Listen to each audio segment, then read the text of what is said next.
Hi everybody, welcome to this week's edition of the Butcher Block. No, this week, the big guy, Rick Belinsky, he's not here. He's out in Maine, he's chasing black bears, so hopefully in the next week or two we'll get some of that footage up for you. You guys can see some of these monster Maine black bears. But no, this week on the Butcher's Block, I wanted to talk to you about purchasing a grinder.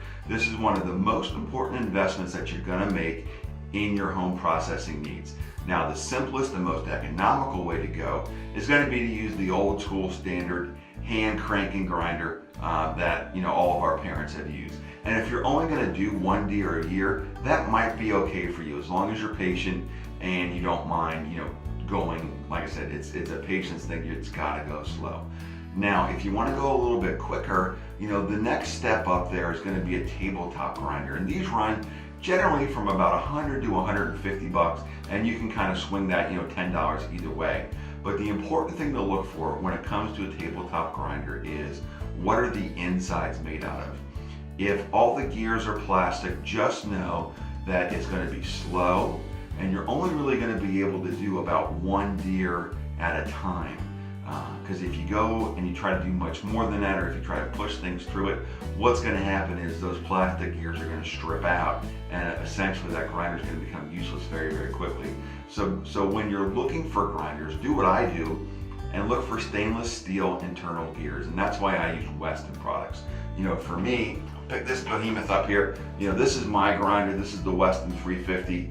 It has a half horsepower motor, and it is a behemoth. But you may not need something that big. Our grinder can process about 20 pounds a minute, and we go through a lot of deer here. So it's important to try to figure out how many deer you're going to do in a given year when purchasing your grinder. Also look at your budget. What can you afford? But keep in mind that when you're trying to figure out what your budget for a grinder is, remember, you're not going to be paying those deer processing fees anymore. So if you're paying, 350 bucks a year in deer processing fees, then go ahead and get yourself a good grinder, because you're going to save money year after year after year by doing it yourself. Now, the other thing to keep in mind is you want to have enough space to keep your grinder and all of its parts in the freezer before using it. What that does is that helps things go through it quickly and not stick. Another great tip I can give you is, if you happen to get some stuff stuck in your grinder, stick a piece of bread in there. That helps to clean it out and chew it out real quick. That's all the time we have this week, folks, and this has been your Butcher's Block. Till next time, stay safe.